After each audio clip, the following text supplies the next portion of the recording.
വേഗം വരുന്നവനായ യേശു ക്രിസ്തുവിന്റെ നാമത്തിൽ എല്ലാ പ്രിയ ശ്രോതാക്കൾക്കും എൻ്റെ സ്നേഹവന്ദനത്തെ അറിയിക്കുന്നു. വേറിട്ട ചിന്തകൾ എന്ന ഈ വചന പഠന പരമ്പരയുടെ 103-ാമത്തെ ഈ എപ്പിസോഡ് നിങ്ങൾക്ക് ഏവർക്കും ഒരു അനുഗ്രഹമായി തീരട്ടെ എന്ന് ഞാൻ ആഗ്രഹിക്കുന്നു.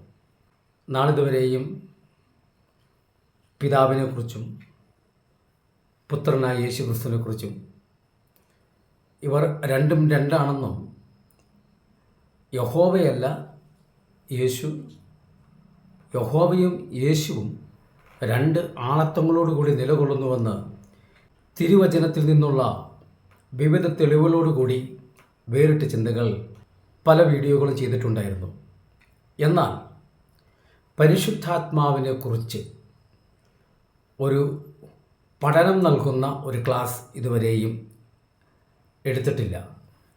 എന്നാൽ ഇന്ന് പരിശുദ്ധാത്മാവിനെക്കുറിച്ച് വിശുദ്ധ വേദപുസ്തകം എന്താണ് പഠിപ്പിക്കുന്നതെന്ന് വളരെ വ്യക്തമായ തെളിവുകളോടുകൂടി ഒരു പഠന ക്ലാസ് ഇടാനാണ് ആഗ്രഹിക്കുന്നത്. പ്രാരംഭമായി ഒരു കാര്യം ഗൗരവമായി ഓർമ്മിപ്പിക്കുന്നു. വിശുദ്ധ വേദപുസ്തകത്തിൽ ഇങ്ങനെ കാണുന്നു: മനുഷ്യപുത്രന് നേരെയുള്ള ദൂഷണം ക്ഷമിക്കും, എന്നാൽ പരിശുദ്ധാത്മാവിന് നേരെയുള്ള ദൂഷണം ക്ഷമിക്കത്തില്ല. അതുകൊണ്ട് കമൻറ്റുകൾ ഇടുന്ന, പ്രത്യേകിച്ച് ഏതോ ഒരു വീഡിയോ കണ്ടാലും മണ്ടത്തരം എന്ന ഒറ്റ വാക്കിൽ മാത്രം യഹോവ എൻ്റെ ഇടയനാകുന്നു എന്നുള്ളൊരു വാക്യം പോലും പറയുവാൻ കഴിയാത്തൊരു വ്യക്തി, അതുപോലും അറിയുമോ എന്ന് എനിക്ക് സംശയമാണ്. ഏതൊരു വീഡിയോയിലും ഒരേ ഒരു കമൻറ്റ് മാത്രം. അതുകൊണ്ട് ഞാൻ വളരെ ദൈവഭയത്തോടെ പറയട്ടെ, ഈ ക്ലാസ്സിൽ കമൻ്റ് ഇടുന്നവർ ശ്രദ്ധിക്കുക. പരിശുദ്ധാത്മാവിന് നേരെയാണ്, വേറിട്ട ചിന്തകൾക്കോ അല്ലെങ്കിൽ ഈ സഹോദരനോ എതിരെയല്ല.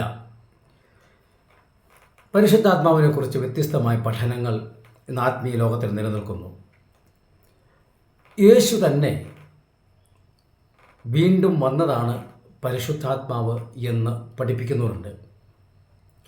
അത് തിരുവചനത്തിൽ തെറ്റാണെന്ന് ഒരൊറ്റ വാക്യമെടുത്താൽ മതി. യോഹന്നാന്റെ സുവിശേഷം 14-ാം അധ്യായത്തിൻ്റെ 16-ാമത്തെ വാക്യത്തിൽ യേശു പറയുന്നു: ഞാൻ പോയി പിതാവിൽ നിന്ന് ചോദിച്ച് വേറൊരു കാര്യസ്ഥനെ അയക്കും. എന്താണ് വേറൊരു കാര്യസ്ഥൻ എന്നുള്ള വിവരണം പിന്നാലെ വരുന്നു.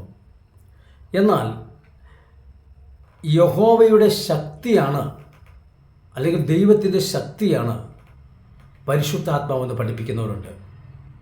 എന്നാൽ എൻ്റെ പിതാവിനോട് ചോദിച്ചു വേറൊരു കാര്യസ്ഥൻ അയക്കുമെന്ന് പറയുമ്പോൾ ചോദിക്കുന്നയാൾ ഒന്ന്, ആരോട് ചോദിക്കുന്നു രണ്ട്, വേറൊരു എന്ന് പറയുമ്പോൾ മൂന്ന്. അപ്പോൾ ദൈവത്തിൽ നിന്നുള്ള ശക്തിയാണ് എങ്കിൽ വേറൊരു എന്ന് പറയേണ്ട ഒരു സാഹചര്യം അവിടെ വരുന്നില്ല.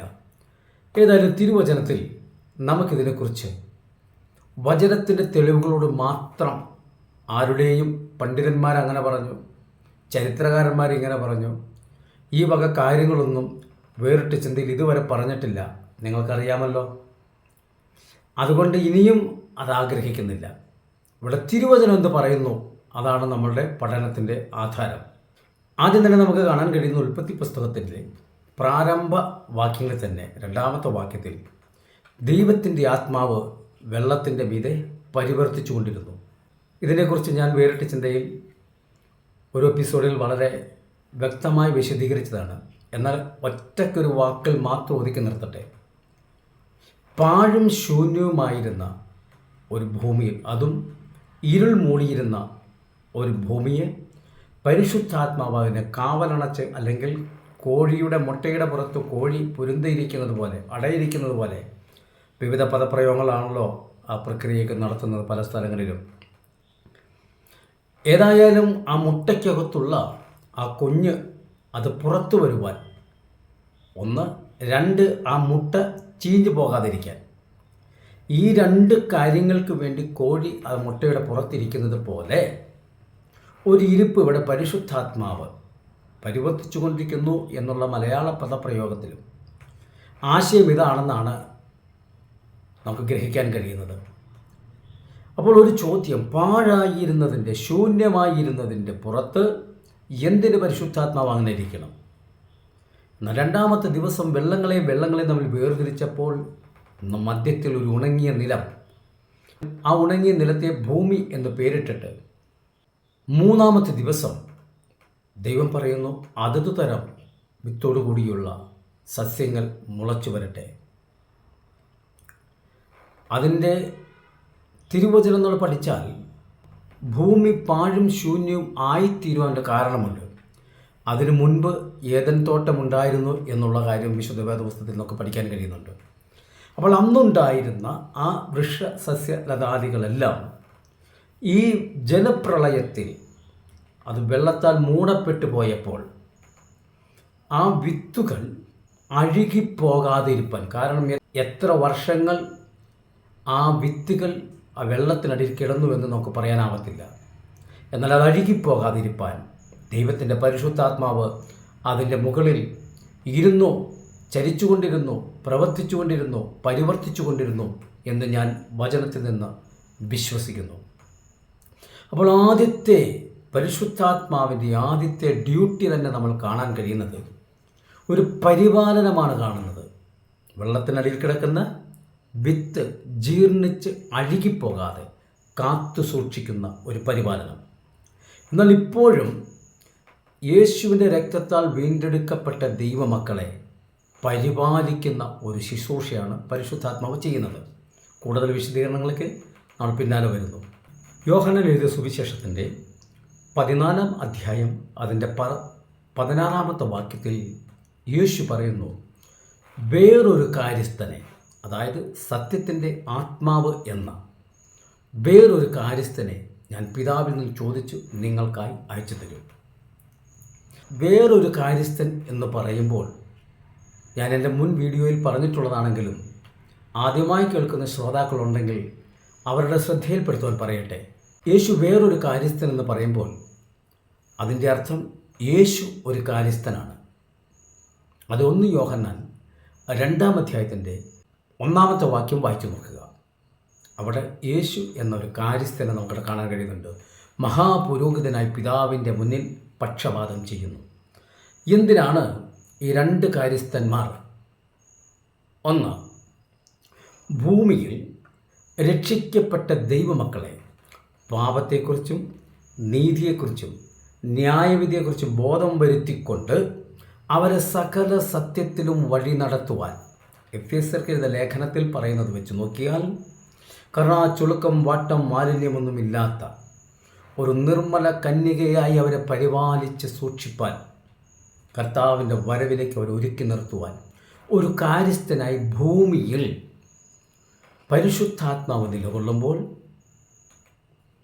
യേശുവിൻ്റെ രക്തത്താൽ കഴുകൽ പ്രാപിച്ച ദൈവമക്കളുടെ വാക്കിലോ പ്രവൃത്തിയിലോ ചിന്തയിലോ ഒരു പാപം സംഭവിച്ചു പോയാൽ അവർ പിന്നത്തേതിൽ വീണ്ടും യേശുവിൽ വിശ്വസിച്ച് സ്നാനപ്പെട്ട് അങ്ങനെ വരാതെ നമുക്ക് വേണ്ടി പിതാവിൻ്റെ മുന്നിൽ പക്ഷപാതം ചെയ്യുന്ന കാര്യസ്ഥനായ മഹാപുരോഹിതനായ യേശുവിനോട് നമ്മുടെ കാര്യങ്ങളെ അപേക്ഷിക്കുവാൻ വേണ്ടി പിതാവിൻ്റെ മുൻപിൽ നമുക്ക് വേണ്ടി ഒരു കാര്യസ്ഥനായി നിൽക്കുന്നു. ഒന്നും കൂടി പറഞ്ഞാൽ, ജനത്തെ ഒരുക്കുവാൻ ദൈവത്തിനു വേണ്ടി മനുഷ്യരുടെ ഇടയിൽ പരിശുദ്ധാത്മാവ് പ്രവർത്തിക്കുമ്പോൾ മനുഷ്യർക്കു വേണ്ടി ദൈവത്തിൻ്റെ മുൻപിൽ ക്രിസ്തുവും മഹാപുരോഹിതനായി പ്രവർത്തിക്കുന്നു. 2 പേരുടെയും സ്ഥാനം, പദവി കാര്യസ്ഥൻ എന്നാണെന്ന് വിശുദ്ധ ബൈബിൾ വളരെ വ്യക്തമായി പഠിപ്പിക്കുന്നു. ഈ വാക്യം വീണ്ടും നമ്മൾ ചില യാഥാർത്ഥ്യങ്ങൾ ഗ്രഹിക്കാൻ വീണ്ടും കൊണ്ടുവരുന്നത് കൊണ്ട് അവിടെ ഞാൻ ചുരുക്കുന്നു. അപ്പോൾ വേറൊരു കാര്യസ്ഥൻ എന്ന് പറയാൻ കാരണം യേശു ഒരു കാര്യസ്ഥനാണ്, അതോടൊപ്പം പരിശുദ്ധാത്മാവും ഒരു കാര്യസ്ഥനാണ്. അതുകൊണ്ട് ഒരു യാഥാർത്ഥ്യം നമ്മൾ ഗ്രഹിക്കുന്നത്, യേശുവിൻ്റെ ഒപ്പമുള്ള സ്ഥാനവും പദവിയും അധികാരവും ശുശ്രൂഷയും ദൗത്യവും പരിശുദ്ധാത്മാവിനുണ്ട് എന്ന് ആ വചനം നമ്മളെ പഠിപ്പിക്കുന്നു. പരിശുദ്ധാത്മാവ് ദൈവജനത്തെ സകല സത്യത്തിലും വഴി നടത്തുന്നു എന്ന് പറയുമ്പോൾ ഒരു കാര്യം ശ്രദ്ധിക്കണം. ഇസ്രായേൽ ജനത്തെ മിസ്രൈമിൽ നിന്ന് വിടുവിച്ച് മരുഭൂമിയിലൂടെ കൊണ്ടുവരുമ്പോൾ യഹോവ അവർക്ക് മുൻപായി നടന്നു. പുറപ്പാട് പുസ്തകം 13-ാം അധ്യായം 31-ാമത്തെ വാക്യം. എന്നാൽ കൊരിന്ത്യർക്കെഴുതിയ ലേഖനത്തിൽ 10-ാം അധ്യായത്തിൻ്റെ 4-ാമത്തെ വാക്യത്തിൽ വരുമ്പോൾ അവരെ അനുഗമിക്കുന്ന ഒരു പാറ, ശ്രദ്ധിക്കുക, യഹോവ അവർക്ക് മുൻപായി നടക്കുന്നു. ക്രിസ്തു ഒരു പാറയായി അവരുടെ പിന്നാലെ അവരെ അനുഗമിക്കുന്നു. പരിശുദ്ധാത്മാവിനെ നമ്മൾ കാണുന്നില്ല. എന്നാൽ ദൈവജനത്തെ വഴി നടത്തുവാനുള്ളൊരവസരം പരിശുദ്ധാത്മാവിനും ദൈവം കൊടുക്കുന്നു. ഇവിടെ രക്ഷിക്കപ്പെട്ട ദൈവജനത്തെ ഈ ഭൂമിയിൽ സകല സത്യത്തിലും വഴി നടത്തുവാൻ. അപ്പോൾ നോക്ക്, ദൈവജനത്തെ വഴി നടത്തുന്നതിൽ പിതാവിനും പുത്രനും മുന്നമേ അവസരം ലഭിച്ചു. എവിടെ? മരുഭൂമിയിൽ. എന്നാൽ ഇവിടെ പരിശുദ്ധാത്മാവിനും അതേ ഡ്യൂട്ടിയും അതേ ചുമതലയും അതേ അധികാരവും കൊടുത്തതായിട്ട് കാണുമ്പോൾ ഒരു കാര്യം വ്യക്തമായി, മനുഷ്യനെ വഴി നടത്തുന്ന കാര്യത്തിൽ പിതാവും പുത്രനും പരിശുദ്ധാത്മാവും തുല്യ പദവി വഹിച്ചതായിട്ട് തിരുവചനം നമ്മളെ പഠിപ്പിക്കുന്നു. എന്നാൽ പരിശുദ്ധാത്മാവ് കേവലം ദൈവത്തിൻ്റെ ശക്തി മാത്രമാണ് എന്ന് പഠിപ്പിക്കുന്നവരുണ്ട്. എനിക്ക് തോന്നുന്നു അവർ അതിന് നിദാനമായി എടുക്കുന്നത് അത്യുന്നതിൻ്റെ ശക്തി നിൻ്റെ മേൽ ആവസിക്കും. അപ്പോൾ അവിടെ അത്യുന്നതിൻ്റെ ശക്തി എന്ന് പറഞ്ഞതുകൊണ്ട് പരിശുദ്ധാത്മാവിനെ അത്യുന്നതിൻ്റെ ശക്തി, ദൈവത്തിൻ്റെ ശക്തി മാത്രമായി പരിഗണിക്കുമ്പോൾ, ആ ഒരു വാക്യം മാത്രം അതിന് കാരണമായി എടുക്കുമ്പോൾ, ഇതാ അനേക വാക്യങ്ങൾ പരിശുദ്ധാത്മാവിനും ദൈവതുല്യമായ അധികാരമുണ്ടെന്നും അതൊരു വ്യക്തി ആണെന്നും സമർത്ഥിക്കുന്നു. നമുക്കതിലേക്ക് കിടക്കാം. ഒന്ന്, യോഹന്നാൻ 14:16 വരുമ്പോൾ വേറൊരു കാര്യസ്ഥൻ എന്ന് പറയുമ്പോൾ ഒരാളത്വത്തോടു കൂടിയാണ് കാര്യസ്ഥൻ എന്നുള്ള പദം ഉപയോഗിക്കുന്നത്. 2, മത്തായി സുവിശേഷം 12-ാം അധ്യായത്തിൻ്റെ 32-ാമത്തെ വാക്യത്തിൽ വരുമ്പോൾ പറയുന്നു, മനുഷ്യപുത്രന് നേരെയുള്ള ദൂഷണം ക്ഷമിക്കും, പരിശുദ്ധാത്മാവിന് നേരെയുള്ള ദൂഷണം ക്ഷമിക്കയില്ല. അപ്പോൾ ക്ഷമിക്കുവാൻ കഴിയുന്ന ഒരു ആളത്വം പരിശുദ്ധാത്മാവിനുണ്ട് എന്ന് യേശുവിൻ്റെ വാക്കിലൂടെ തന്നെ തെളിയിക്കപ്പെടുന്നു. കേവലം ഒരു ശക്തിക്ക് ഒരിക്കലും ആരോട് ക്ഷമിക്കാൻ കഴിയത്തില്ല. മനസ്സിലാക്കുക, ശക്തിക്ക് ക്ഷമിക്കാൻ കഴിയത്തില്ല. ക്ഷമിക്കും എന്ന് പറയണമെങ്കിൽ കൃത്യമായും അവിടെ ഒരു ആളത്വം ഉണ്ടായിരിക്കണം. ഇവിടെ ന്യായമായൊരു സംശയം വരുമേ. ഇവിടെ ഈ യേശു പറയുന്നു യേശുവിൻ്റെ നേരെയുള്ള ക്ഷമിക്കും, പരിശുദ്ധാത്മാവിൻ്റെ നേരെയുള്ള ക്ഷമിക്കില്ല എന്ന് പറയുമ്പോൾ പരിശുദ്ധാത്മാവിനേക്കാൾ താണവനായി യേശുവിനെ കാണേണ്ടി വരില്ലയോ? അല്ല, തിരിച്ചു പറഞ്ഞാൽ യേശുവിനേക്കാൾ ഉന്നതമായ ഒരു സ്ഥാനം പരിശുദ്ധാത്മാവിനുണ്ട് എന്ന് പഠിക്കേണ്ടി വരില്ലയോ? സംശയിക്കേണ്ട. യേശു അവിടെ പറഞ്ഞത് മനുഷ്യപുത്രന് നേരെ. മനുഷ്യപുത്രൻ ആരാണ്? മനുഷ്യപുത്രൻ മനുഷ്യനായ യേശു, അതായത് ജഡപ്രകാരം ദാവീദിൻ്റെ സന്തതിയായവൻ. ഒന്നുകൂടി പറഞ്ഞാൽ ദൈവത്വം അവിടെ വെച്ചിട്ട് മനുഷ്യവേഷത്തിൽ വന്ന ആ മനുഷ്യൻ ആ സമയത്ത് പരിശുദ്ധാത്മാവിനേക്കാൾ താഴെയാണ്. എന്നാൽ ഇപ്പോൾ പരിശുദ്ധാത്മാവിൻ്റെ ഒപ്പം ഡ്യൂട്ടി ചെയ്യുന്നു. ഏത്? കാര്യസ്ഥനായി ഉയരത്തിൽ. കാരണം മനുഷ്യപുത്രൻ എന്നുള്ള പദവി അവിടെ തീർന്നു. യാഗം ആയതോടുകൂടി മനുഷ്യപുത്രൻ എന്നുള്ള പദവി അവിടെ തീർന്നു. എന്നാൽ ഇപ്പോൾ മഹാപുരോഹിതനായി ദൈവത്തിൻ്റെ മുൻപാകെ പക്ഷപാതം ചെയ്യുന്ന കാര്യസ്ഥനായി നിലകൊള്ളുമ്പോൾ പരിശുദ്ധാത്മാവിന് തുല്യനായി. ക്ഷമിക്കുന്ന കാര്യത്തിൽ പറഞ്ഞപ്പോൾ മറക്കരുത്, മനുഷ്യപുത്രൻ എന്നാണ് പറഞ്ഞിരിക്കുന്നത്. അതേ അവസ്ഥയിൽ തന്നെയാണ് എൻ്റെ പിതാവ് എന്നേക്കാൾ വലിയവൻ എന്ന് പറഞ്ഞത് ഈ മനുഷ്യൻ എന്നുള്ള പദവിയിൽ ജഡപ്രകാരം വന്ന ദാവീദിൻ്റെ സന്തതി എന്ന നിലയിലാണ് പറയുന്നത്. എന്നാൽ പിന്നത്തേത് ഇവർ മൂവർക്കും തുല്യ അധികാരം നമുക്ക് കാണാൻ കഴിയും. മൂവരും എന്ന് പറയുമ്പോൾ 3 ദൈവങ്ങളെന്ന് പറയരുത്. വിശുദ്ധ വേദപുസ്തകത്തിലെ വചനത്തിൻ്റെ അടിസ്ഥാനത്തിലാണ് പറയുന്നത്. കാരണം 1 യോഹന്നാൻ 5:7 പറയുന്നത് KJV വേർഷനിൽ ഇംഗ്ലീഷ് ബൈബിളിൽ കാണാൻ കഴിയുന്നതും മൂലകൃതി കയ്യെഴുത്ത് പ്രതികളിലും ഉള്ളതുമായ ഒരു വാക്യം, There are 3 that bear the record in heaven, Father, Word and Holy Ghost. സ്വർഗത്തിൽ സാക്ഷ്യം പറയുന്നവർ മൂവരുണ്ട്, പിതാവ്, വചനം, പരിശുദ്ധാത്മാവ്. എന്നിട്ട് പറയാണ് അവർ മൂവരും, these 3 are, അവർ മൂവരും, 1 അവർ മൂവരും. അപ്പം എത്ര പേരുണ്ട്? these 3, അവർ മൂവർ, അവർ 3 പേർ. അതാണ് എൻ്റെ പച്ചമലയാളം. അവർ 3 പേര് ഒന്നാകുന്നു. അതൊന്നാക്കുമോ? തിരുവചനം പഠിച്ചാൽ ഒന്നായി കാണാൻ കഴിയും. ഞാൻ അതിലേക്ക് ഇപ്പോൾ കടക്കുന്നില്ല, അതിലേക്ക് കടക്കുന്നൊരു സമയമുണ്ട്. 2, യേശുവിൻ്റെ ആ പ്രഖ്യാപനത്തിൽ അതായത് പരിശുദ്ധാത്മാവിന് നേരെയുള്ളത് ക്ഷമിക്കയില്ല എന്ന് പറയുമ്പോൾ അത് വലിയൊരു ദോഷമെന്ന നിലയിൽ, ഒരു പാപമെന്ന നിലയിലാണ് യേശു അത് അവതരിപ്പിക്കുന്നത്. പരിശുദ്ധാത്മാവിന് നേരെയുള്ളത് ക്ഷമിക്കുകയില്ല. ഞാൻ ചോദിക്കട്ടെ, ദൈവം ക്ഷമിച്ചാൽ എല്ലാത്തിനും പരിഹാരമായില്ലേ? പിന്നെ പരിശുദ്ധാത്മാവ് ക്ഷമിച്ചില്ലേ, എന്തോ കുഴപ്പം? എന്നോട്ട് പറയാം. ദൈവം ക്ഷമിച്ചാൽ എല്ലാത്തിനും പരിഹാരമായില്ലേ? പിന്നെ പരിശുദ്ധാത്മാവ് ക്ഷമിച്ചില്ലേ, എന്താ കുഴപ്പം? യേശു ഇങ്ങനെ പ്രഖ്യാപിക്കുമ്പോൾ ഈ പരിശുദ്ധാത്മാവിന് നേരെയുള്ള ദൂഷണം പരിശുദ്ധാത്മാവ് ക്ഷമിക്കില്ല എന്ന് പറയുമ്പോൾ അത് വലിയൊരു അകൃത്യമായി പാപമായി തന്നെ നിലകൊള്ളും എന്ന് പറയുമ്പോൾ ദൈവതുല്യമായ പദവി പരിശുദ്ധാത്മാവിന് ഇല്ല എങ്കിൽ എങ്ങനെ യേശുവിൻ്റെ ആ വാക്ക് അർത്ഥവത്തായി തീരും? അപ്പോൾ ഒരു കാര്യം വ്യക്തമായി, പരിശുദ്ധാത്മാവിനെ നിങ്ങൾ ദുഃഖിപ്പിച്ചാൽ, പരിശുദ്ധാത്മാവിനെതിരെ നിങ്ങൾ ദൂഷണം ചെയ്താൽ അത് ദൈവത്തിനെതിരെയാണ്. കാരണം ദൈവതുല്യമായ പദവി പരിശുദ്ധാത്മാവിന് ഉണ്ട് എന്ന പ്രഖ്യാപനത്തിൽ വ്യക്തമാണ്. കൊരിന്ത്യർക്കെതിരെ 2-ാം ലേഖനത്തിൻ്റെ 13-ാം അധ്യായത്തിൻ്റെ 14-ാമത്തെ വാക്യമായ ഒടുവിലത്തെ വാക്യത്തിൽ അപ്പോസ്തലൻ പൗലോസ് ഇങ്ങനെ എഴുതി വച്ചിരിക്കുന്നു: കർത്താവായ യേശുക്രിസ്തുവിൻ്റെ കൃപയും ദൈവത്തിൻ്റെ സ്നേഹവും പരിശുദ്ധാത്മാവിൻ്റെ കൂട്ടായ്മയും നിങ്ങളോട് എല്ലാവരോടും കൂടെ ഇരിക്കുമാറാകട്ടെ. എന്താണ് ഇവിടെ 3ആയി പറഞ്ഞിരിക്കുന്നത്? ദൈവത്തിൻ്റെ കൃപയും സ്നേഹവും കൂട്ടായ്മയും എന്ന് പറഞ്ഞാൽ ഒറ്റ വാക്കിൽ തീരില്ലേ? പിന്നെ എന്തിനിങ്ങനെ 3ആയി പറഞ്ഞിരിക്കുന്നു? ഇവിടെ പറയുന്നത് പിതാവിൻ്റെയും പുത്രൻ്റെയും പരിശുദ്ധാത്മാവിൻ്റെയും നാമത്തിൽ സ്നാനമേറ്റവർ അവർക്ക് യേശുക്രിസ്തുവിൻ്റെ കൃപയും പിതാവിൻ്റെ സ്നേഹവും പരിശുദ്ധാത്മാവിൻ്റെ കൂട്ടായ്മയും. അതുകൊണ്ട് തന്നെ 1 യോഹന്നാൻ 5:7 പറയുന്നു, സാക്ഷ്യം പറയുന്ന മൂവരുടെ പിതാവ്, വചനം, പരിശുദ്ധാത്മാവ്. വ്യക്തമായി കാണും എന്ന് ഞാൻ കരുതുന്നു.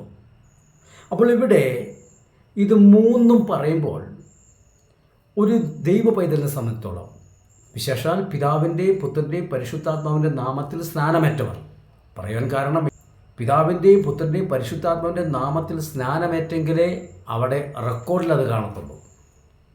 അവരോടുകൂടെയാണ് യേശുക്രിസ്തുവിൻ്റെ കൃപയും പിതാവിൻ്റെ സ്നേഹവും പരിശുദ്ധാത്മാവിൻ്റെ കൂട്ടായ്മയും ഉണ്ടായിരിക്കുന്നത്. അപ്പോൾ ഇവിടെ കേവലം ദൈവത്തിൻ്റെ ശക്തിയാണ് പരിശുദ്ധാത്മാവ് എങ്കിൽ ദൈവത്തിൻ്റെ സ്നേഹവും പരിശുദ്ധാത്മാവിൻ്റെ കൂട്ടായ്മയും എന്ന് 2ആയി പറയേണ്ട ഒരു ആവശ്യവും അവിടെയില്ല. ഇനി യഹോവ തന്നെയാണ് യേശു തന്നെയാണ് പരിശുദ്ധാത്മാവായി വന്നതെങ്കിൽ ദൈവത്തിൻ്റെ കൃപയും സ്നേഹവും കൂട്ടായ്മയും എന്ന് ഒറ്റ വാക്കിൽ പറഞ്ഞാൽ മതിയായിരുന്നു. 3ആയി പറയാനുള്ള കാരണം ഞാൻ ആദ്യം പറഞ്ഞു. വീണ്ടും അതിനെ തെളിയിക്കുന്ന ഒരു ആശയോടെ പിന്നാലെ വരുന്നുണ്ട്. മാത്രമല്ല, ഈ വണ്ണസുകാരോട് ഒരു ചോദ്യം ചോദിക്കാം. നിങ്ങൾ ഈ പിതാവിൻ്റെയും പുത്രൻ്റെയും പരിശുദ്ധാത്മാവിൻ്റെയും നാമം എന്ന് പറയുന്ന ഏകനാമം അത് യേശു എന്ന നാമമാണ് എന്ന് അവകാശപ്പെടുന്നു എങ്കിൽ ഇവിടെ ഞാൻ ചോദിക്കട്ടെ, ഈ യേശു ക്രിസ്തുവിൻ്റെ കൃപയും ദൈവത്തിൻ്റെ സ്നേഹവും പരിശുദ്ധാത്മാവിൻ്റെ കൂട്ടായ്മയും കൂട്ടിയിട്ട് നിങ്ങൾക്കത് ഏകമായ ഒരു കാര്യമായിട്ട് പറയാൻ പറ്റുമോ? മനസ്സിലായി കാണും. പിതാവിൻ്റെയും പുത്രൻ്റെയും പരിശുദ്ധാത്മാവിൻ്റെ നാമം എന്ന് പറഞ്ഞാൽ അത് യേശു എന്ന ഏക നാമമാണെന്ന് ഏകത്വത്തിൽ കൊണ്ടുവന്നാൽ ആ നിങ്ങൾക്ക് യേശുക്രിസ്തുവിൻ്റെ കൃപയും ദൈവത്തിൻ്റെ സ്നേഹവും പരിശുദ്ധാത്മാവിൻ്റെ കൂട്ടായ്മയും കൂട്ടി ഏകമായിട്ട് ഒരു പ്രതിഭാസമായിട്ട് ഒരു കാര്യമായിട്ട് നിങ്ങൾക്ക് അവതരിപ്പിക്കാൻ കഴിയുമോ? കഴിയണമല്ലോ. കഴിയണം. കാരണം പിതാവിൻ്റെയും പുത്രൻ്റെയും പരിശുദ്ധാത്മാവിൻ്റെ നാമം എന്ന് പറയുന്നത് യേശു എന്ന നാമമാണെന്ന് നിങ്ങൾ കണ്ടുപിടിച്ചുവെങ്കിൽ ഇതും നിങ്ങൾ കണ്ടുപിടിച്ചിട്ടുണ്ടായിരിക്കണം.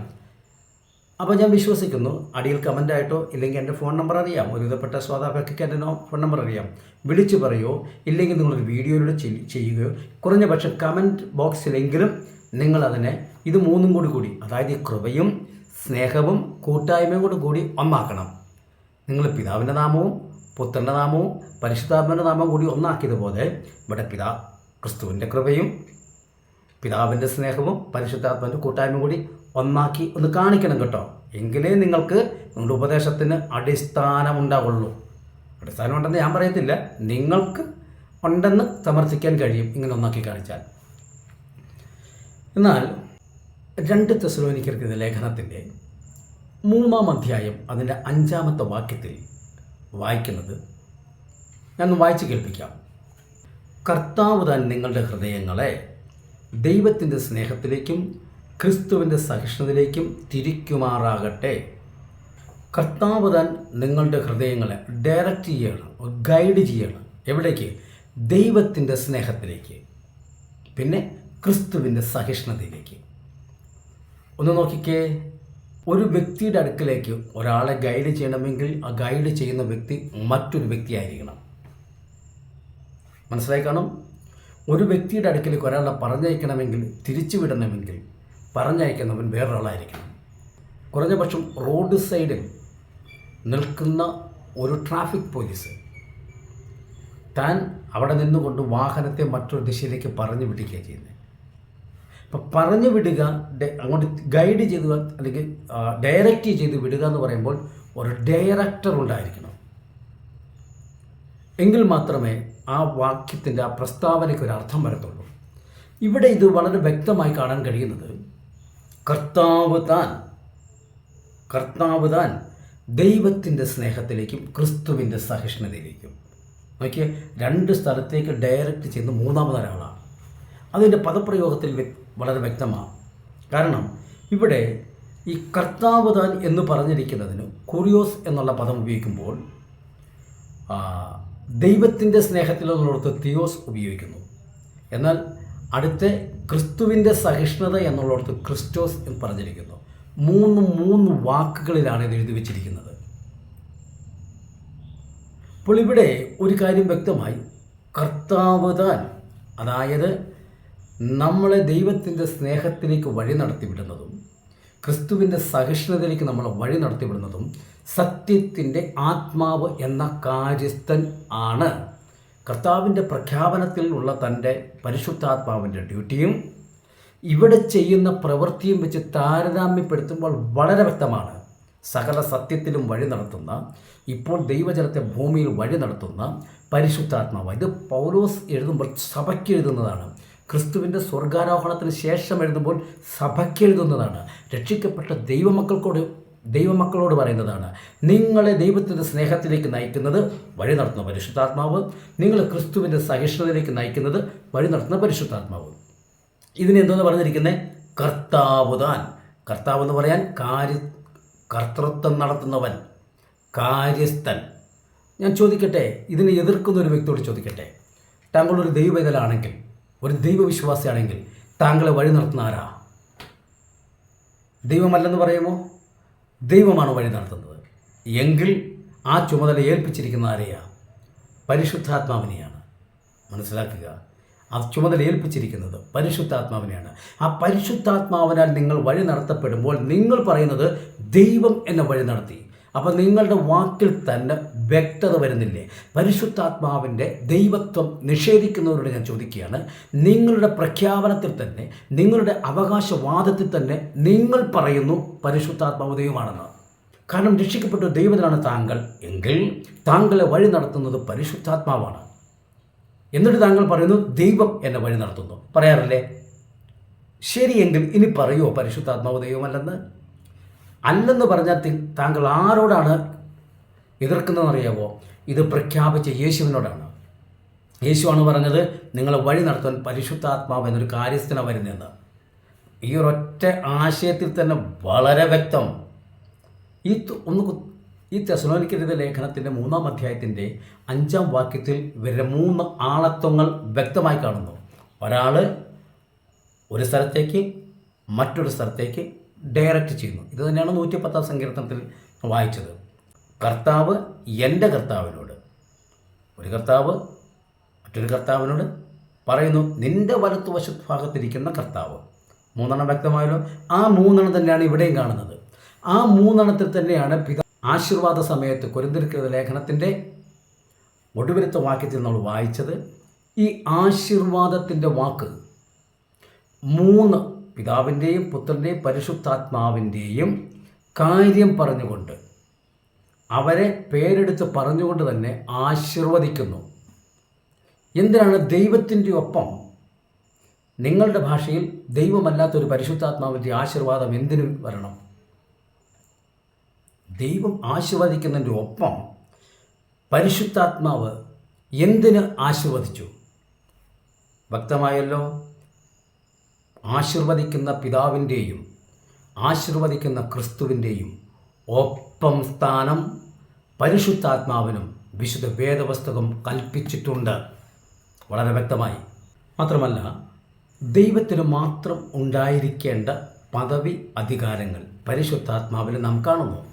എൻ്റെ കഴിഞ്ഞ വീഡിയോയിൽ ഞാൻ പറഞ്ഞിരുന്നു, ദൈവത്തിന് മാത്രം ഉണ്ടായിരിക്കേണ്ട ചില യോഗ്യത പദവികൾ യേശുവിനുണ്ട് നമ്മൾ കാണുന്നു.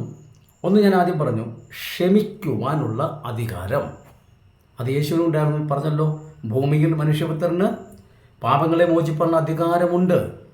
ഇവിടെ പറയുന്നു പരിശുദ്ധാത്മാവിനും ക്ഷമിക്കുവാനുള്ള അധികാരമുണ്ട് എന്ന് പറയുമ്പോൾ പരിശുദ്ധാത്മാവ് നേരെയുള്ള ദൂഷണം മാത്രം ക്ഷമിക്കത്തില്ല എന്ന് പറഞ്ഞാൽ, ഇപ്പോൾ ഈ പരിശുദ്ധാത്മാവിൽ വിളിച്ചു പറയുന്ന ഈ വചനമുണ്ടല്ലോ, ഇതിനെതിരെയുള്ള ദൂഷണം, വേറിട്ട് ചിന്ത എന്നുള്ള വചനപഠനം ഉണ്ടല്ലോ, ഇത് ഒരു പണ്ഡിതന്മാരുടെ പുസ്തകം വായിച്ചിട്ടുമല്ല, ആരുടെയും വ്യാഖ്യാന ഗ്രന്ഥം വായിച്ചിട്ടുമല്ല, ഒരു ബൈബിൾ സെമിനാരിയിൽ പഠിച്ചിട്ടുമല്ല, ഒരു മനുഷ്യനോട് അഭിപ്രായം ചോദിച്ചിട്ടുമല്ല. ഒരു വ്യക്തി എന്നെ 2 പ്രാവശ്യം വിളിച്ചിട്ട് പറഞ്ഞു, അദ്ദേഹം വ്യത്യസ്തമായൊരു ഉപദേശം പഠിപ്പിക്കുന്ന ഒരാളാണ്, എന്നെ വളരെ സ്നേഹിക്കുന്ന ഒരാളാണ്, എന്നെ മാനിക്കുകയും ചെയ്യുന്ന ഒരാളാണ്. അദ്ദേഹം 2 പ്രാവശ്യം എന്നോട് പറഞ്ഞു, ഇനി വീഡിയോ ചെയ്യുമ്പോൾ എന്നോടും കൂടി ഒന്ന് പറഞ്ഞ് ആലോചിച്ച് എൻ്റെ അഭിപ്രായം കൊണ്ട് സ്വീകരിച്ചിട്ട് വീഡിയോ ചെയ്യണമെന്ന് പറഞ്ഞു. ഞാൻ അതിനെ എതിർത്തൊന്നും പറഞ്ഞില്ല. ഇത് ഒരു മനുഷ്യരുടെയും അഭിപ്രായം കൊണ്ടല്ല, ആരുടെയും പുസ്തകം വായിച്ചിട്ടോ ആരുടെയും ക്ലാസ് കേട്ടിട്ടുമല്ല. ഇത് ദൈവസന്നിധിയിൽ നിന്ന് പ്രാർത്ഥിച്ച് ദൈവം തരുന്ന വചനത്തിൻ്റെ വെളിപ്പാടുകളാണ് പറയുന്നത്. അതുകൊണ്ട് ഇതിനോട് എതിർക്കുന്നവർ എന്നോടല്ല എതിർക്കുന്നത്, എനിക്ക് വെളിപ്പെടുത്തി തരുന്ന പരിശുദ്ധാത്മാവിനോട്. അത് ക്ഷമിക്കുകയല്ലെന്നാണ് വിശുദ്ധ വേദപുസ്തകം പഠിപ്പിക്കുന്നത്. എങ്കിലും ഞാൻ പറയട്ടെ, 1, ക്ഷമിക്കാനുള്ള അധികാരം ഉണ്ട്, ദൂഷണം മാത്രം ക്ഷമിക്കുന്നില്ല. 2, സർവ്വവ്യാപിയാണ്. ലോകത്തിൽ എവിടെയെല്ലാം ദൈവമക്കളുണ്ടോ അവരെയെല്ലാം വഴി നടത്തുന്ന സർവ്വവ്യാപിയാണ്. അത് ദൈവത്തിന് മാത്രം ഉണ്ടായിരിക്കേണ്ട ഒരു യോഗ്യതയാണ്. 3, ദൈവത്തിൽ നിന്ന് അറിയിപ്പാനുള്ള കാര്യങ്ങൾ എടുത്ത് അറിയിക്കും. ദൈവത്തിൽ നിന്ന് എടുത്തറിയിക്കണമെങ്കിൽ അത് പരിശുദ്ധാത്മാവിനുള്ള അധികാരമുണ്ട്. ദൈവത്തിനൊപ്പം സ്ഥാനമുണ്ടെങ്കിൽ മാത്രമേ ദൈവത്തിൽ നിന്ന് എടുത്തു വരാൻ പറ്റത്തുള്ളൂ. എന്നാൽ മനുഷ്യരിൽ നിന്ന് വെളിപ്പാടുകളായും പ്രവചനമായും ഒക്കെയും വരുന്നത് ഈ പരിശുദ്ധാത്മാവിലൂടെയാണ്. അതുകൂടി മനസ്സിലാക്കുക. ഒരു വ്യക്തി ഇപ്പോൾ പറയുമല്ലോ, എന്നോട് ഇന്ന ആൾ ദൂത് പറഞ്ഞെന്നൊക്കെ നമ്മൾ പറയുമ്പോഴല്ലോ, ആ ആളിലൂടെ പരിശുദ്ധാത്മാവാണ് ദൂത് പറഞ്ഞതാണ് നമ്മൾ ശരിക്കും പഠിക്കേണ്ടത്. പിന്നെ യേശു പരിശുദ്ധാത്മാവിനെ കുറിച്ച് പറയുമ്പോൾ പറയുന്നത്, യോഹന്നാന്റെ സുവിശേഷം 14-ാം അധ്യായത്തിൽ നമ്മൾ വായിക്കുന്നത്, ഞാൻ ആദ്യം പറഞ്ഞല്ലോ, 1 കാര്യസ്ഥനാണ്, അവിടെ ഒരാളത്വം കാണുന്നു. 2, ലോകം അവനെ അറിയുന്നില്ല. ലോകം അവനെ, അവിടെ തുടർന്നുള്ള 17-ാമത്തെ വാക്യത്തിൽ അവനെ എന്ന് 3 പ്രാവശ്യം പറയുന്നുണ്ട്. കേവലം ഒരു ശക്തിയെ അവൻ എന്ന് വിളിക്കത്തക്ക നിലയിൽ വിശുദ്ധ വേദപുസ്തകം ഭാഷയുടെ നിലവാരം സൂക്ഷിക്കാത്ത ഒരു ഗ്രന്ഥമല്ല. മനസ്സിലായി കാണുമല്ലോ. ഭാഷയുടെ പ്രയോഗവും നിലവാരവും സൂക്ഷിക്കാത്ത ഒരു ഗ്രന്ഥമല്ല വിശുദ്ധ വേദപുസ്തകം. ഭാഷയെ വളരെ വ്യക്തമായി സൂക്ഷിക്കുന്ന ഒരു പുസ്തകമായതുകൊണ്ട് ഇവിടെ പരിശുദ്ധാത്മാവിനെ അവൻ എന്ന് വിളിച്ചിരിക്കുന്നു, ഒരാളത്വം കൊടുത്തിട്ടുണ്ട്. അതുപോലെ എഫെസ്യർക്കെഴുതിയ ലേഖനം 4-ാം അധ്യായത്തിന് 30-ാം വാക്യത്തിലേക്ക് വരുമ്പോൾ, ദൈവത്തിൻ്റെ പരിശുദ്ധാത്മാവിനെ ദുഃഖിപ്പിക്കരുത്. കേവലം ഒരു ശക്തിയെ ആർക്കെങ്കിലും ദുഃഖിപ്പിക്കാൻ കഴിയുമോ? ഇല്ല. ഒരു ആളത്വം ഉണ്ടെങ്കിൽ മാത്രമേ ദുഃഖിപ്പിക്കാൻ കഴിയത്തുള്ളൂ. 2 മറ്റൊരു പോയിന്റ്, ദുഃഖിപ്പിച്ചാൽ എന്തോ കുഴപ്പം? ദൈവത്തെ ദുഃഖിപ്പിക്കാതിരുന്നാൽ പോരെ. പരിശുദ്ധാത്മാവിനെ ദുഃഖിപ്പിച്ചാൽ എന്തോ കുഴപ്പം? മനസ്സിലാക്കുക. ദൈവത്തിൻ്റെ ഒപ്പം സ്ഥാനം, ദൈവതുല്യമായ പദവി ഉള്ളതുകൊണ്ടാണ് 1 ദൂഷണം പറയരുത്, 2 ദുഃഖിപ്പിക്കരുതെന്ന് പറഞ്ഞിരിക്കുന്നത്. പിന്നെ പരിശുദ്ധാത്മാവിൻ്റെ ദൗത്യം പറയുമ്പോൾ മനുഷ്യരെ ഓർമ്മപ്പെടുത്തുന്നു, കാര്യങ്ങൾ ഓർമ്മപ്പെടുത്തുന്നു. ഒരു ശക്തിക്കൊരിക്കലും ചെയ്യാൻ പറ്റുന്ന ഒരു കാര്യമല്ല. അതുപോലെ 14-ാം അധ്യായത്തിൽ 26-ാമത്തെ വാക്യത്തിൽ വരുമ്പോൾ സാക്ഷ്യം പറയുന്നു, പുത്രനെക്കുറിച്ച് സാക്ഷ്യം പറയുന്നു. ഒരു ശക്തിക്ക് എങ്ങനെയാണ് സാക്ഷ്യം പറയാൻ കഴിയുന്നത്? എന്നാൽ പിതാവ് എന്നെക്കുറിച്ച് സാക്ഷ്യം പറയുന്നത് യോഹന്നാന്റെ സുവിശേഷം 8-ാം അധ്യായത്തിൽ എടുത്തു പറഞ്ഞിട്ട് ഇപ്പോൾ പറയുകയാണ്, ഞാൻ പോയതിന് ശേഷം വരുവാൻ പോകുന്ന പരിശുദ്ധാത്മാവ് എന്ന കാര്യസ്ഥൻ അവനും എന്നെക്കുറിച്ച് സാക്ഷ്യം പറയും. അപ്പോൾ ശ്രദ്ധിക്കുക, യഹോവ തന്നെയാണ് പരിശുദ്ധാത്മാവ്, അല്ലെങ്കിൽ യഹോവയിൽ നിന്നാണ് പരിശുദ്ധാത്മാവ് വന്നത്, യഹോവയുടെ ശക്തിയാണ് പരിശുദ്ധാത്മാവ്, അല്ല യേശു തന്നെയാണ് പരിശുദ്ധാത്മാവ് എന്നൊക്കെ പഠിപ്പിക്കുമ്പോൾ ഈ ഒരു ഭാഗം ശ്രദ്ധിക്കുക. യോഹന്നാൻ 8 പറയുന്നു എൻ്റെ പിതാവ് എന്നെക്കുറിച്ച് സാക്ഷ്യം പറയുന്നു. പിന്നെ 14 വരുമ്പോൾ പറയുന്നു പരിശുദ്ധാത്മാവും സാക്ഷ്യം പറയുന്നു. ഇത് രണ്ടും ഒന്നാണെങ്കിൽ, ഒരാളത്വമാണെങ്കിൽ, അല്ലെങ്കിൽ ഒരാളിൽ നിന്നുള്ള ശക്തിയാണെങ്കിൽ എന്തിനങ്ങനെ എടുത്തു പറഞ്ഞു? യോഹന്നാൻ 8 പറഞ്ഞ യേശു അതേ ജനത്തോട് തന്നെ വീണ്ടും പറയേണ്ട കാര്യമില്ല. ഇതേ സംഭവിക്കാൻ പോകുന്ന കാര്യമാണ്. ഞാൻ പോയതിന് ശേഷം വരുവാൻ പോകുന്ന കാര്യസ്ഥൻ എന്നെക്കുറിച്ച് സാക്ഷ്യം പറയും. അപ്പോൾ പിതാവാം ദൈവം യേശുവിനെക്കുറിച്ച് സാക്ഷ്യം പറയുന്നതിന് തുല്യമായി തന്നെ എടുത്ത് യേശു പറയുന്നു, പരിശുദ്ധാത്മാവും സാക്ഷ്യം പറയും. നോക്കിക്കേ, പിതാവ് പറഞ്ഞതിനേക്കാൾ അപ്പുറം സാക്ഷ്യം കയറ്റി പറയുകയല്ല, പിതാവിൻ്റെ ഒപ്പം തന്നെ പങ്കാളിത്തം കൊടുക്കുന്നത്. ഞാൻ ആദ്യം പറഞ്ഞല്ലോ, ദൈവജനത്തെ മരുഭൂമിയിലെ വഴി നടത്തുവാൻ യഹോവയും ക്രിസ്തുവും ഉണ്ടായിരുന്നുവെങ്കിൽ ഇപ്പോൾ ദൈവജനത്തെ വഴി നടത്തുവാൻ പരിശുദ്ധാത്മാവിനെ ഏൽപ്പിച്ചു. തുല്യ സ്ഥാനം വന്നില്ലേ, തുല്യ അധികാരം വന്നില്ലേ, തുല്യമായ കർത്തവ്യോടെ വന്നില്ലേ എന്നതുപോലെ തന്നെ ഇവിടെ യേശുവിനെ കുറിച്ച് സാക്ഷ്യം പറയാൻ പിതാവും പറയുന്നു, പരിശുദ്ധാത്മാവും പറയുന്നു.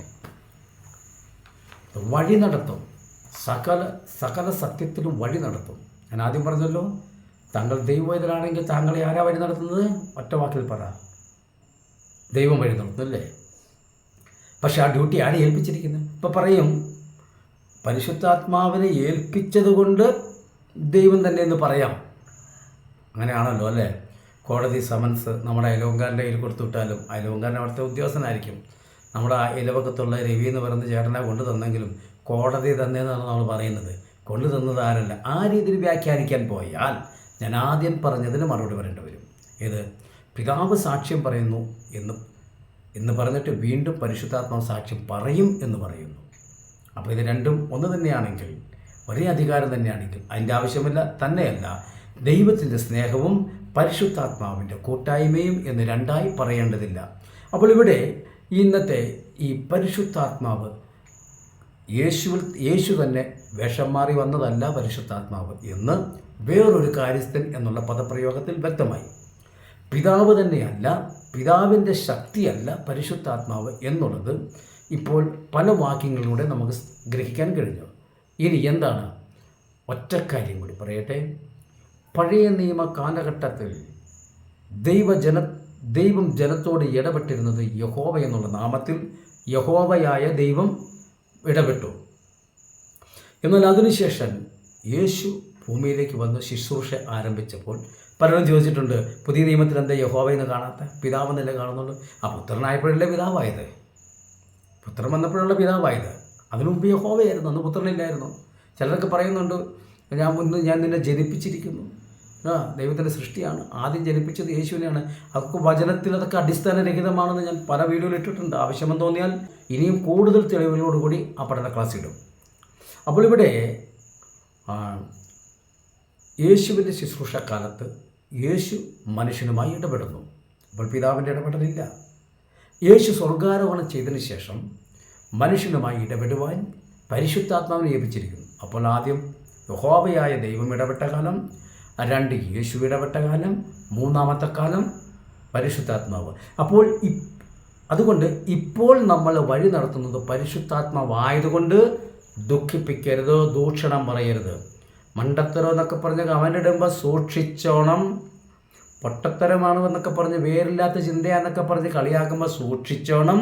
പരിശുദ്ധാത്മാവിന് നേരെ ദൂഷണം പറയരുത്. വളരെ വ്യക്തമായ തെളിവുകളുടെ അടിസ്ഥാനത്തിൽ തെളിയിക്കപ്പെട്ട് കഴിഞ്ഞു. യഹോവയുടെ ശക്തി അല്ല. യേശു വേഷം മാറി വന്നതല്ല. എന്നാൽ സ്നാനത്തിലും ആശീർവാദത്തിലും സ്വർഗത്തിൽ എഴുതിയിരിക്കുന്ന റെക്കോർഡിലും ഇവയെ മൂന്നായി തന്നെ പറഞ്ഞിരിക്കുന്നു. പിതാവിൻ്റെയും പുത്രൻ്റെയും പരിശുദ്ധാത്മാവിൻ്റെ നാമം. പിതാവും വചനവും പരിശുദ്ധാത്മാവും സാക്ഷ്യം പറയുന്നു. ക്രിസ്തുവിൻ്റെ കൃപയും ദൈവത്തിൻ്റെ സ്നേഹവും പരിശുദ്ധാത്മാവിൻ്റെ കൂട്ടായ്മയും. വ്യക്തമായല്ലോ? അതുകൊണ്ട് ഈ വചന പഠന ക്ലാസ് ഇന്നിവിടെ അവസാനിപ്പിക്കുന്നു. ദൈവം അനുവദിച്ചാൽ വീണ്ടും നമുക്ക് പുതിയ ചിന്തയുമായി കൂടി കാണാം. അതുവരെയും സർവശക്തനായ ദൈവം നമ്മെ അനുഗ്രഹിച്ച് സൂക്ഷിക്കുമാറാകട്ടെ.